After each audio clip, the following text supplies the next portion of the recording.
Alatina.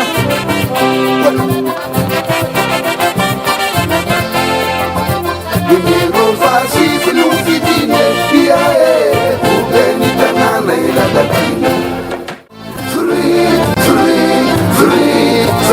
efa teo akaikinao vahoaka hatramin'izay miara-miady taminao ary mbola akaikinao vahoaka hiara-iady aminao anohitra ny tsirariny ampanjaka ny fitoviana ampivoatra ny tanàna ary anafaka ny tanàna koa manasanao ary lalatsiana Rakotondrazafy kandida larana fasivy hifidy ao be ny tanàna na Antananarivo efa voasedra matotra ary tsy hanitaka anao.